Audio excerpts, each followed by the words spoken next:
very good afternoon to you and many thanks for joining us. You're watching News Update coming to you live on Politics and Business Television Abuja. I am Fatima Abubakar Oyibo. On the news at this hour, the federal government has admitted to mounting financial and operational difficulties across Nigeria's diplomatic and consular missions abroad, blaming budgetary shortfalls and foreign exchange policy changes for the strain. The Ministry of Foreign Affairs made the admission on Monday in a statement by its spokesperson, Kimie B. Ebiemfa. The ministry acknowledged that the challenges had disrupted the smooth functioning of several missions, leading to delays in the payment of salaries for locally recruited staff, allowances for home-based officers, and rent owed to landlords and service providers. While stressing that the situation mirrors the broader economic realities affecting the country, the ministry noted that inadequate funding of the years had significantly undermined the capacity of missions to perform the core diplomatic duties.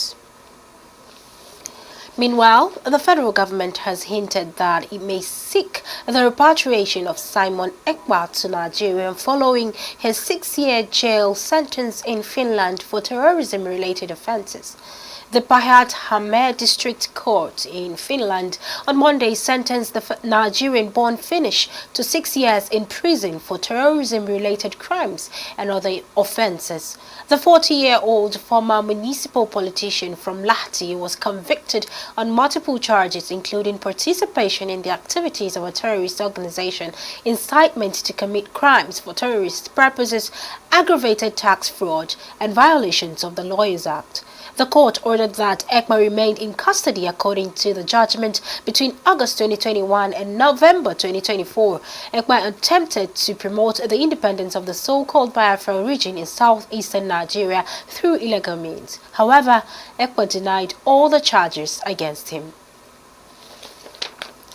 In the meantime, the National Institute for Nigerians Language, NINLAN, ABBA, has announced new initiatives including the development of specialized digital tools and the creation of acculturation and language acquisition centers across the country as part of its strategy to strengthen the teaching, learning, and preservation of indigenous languages. Speaking at the first matriculation ceremony for the Institute's pioneer degree students in affiliation with Nnamdi Azikiwe University, Awka, the executive director, Professor Ogbonna Onuoha, said the institution is taking steps to integrate technology into indigenous language studies.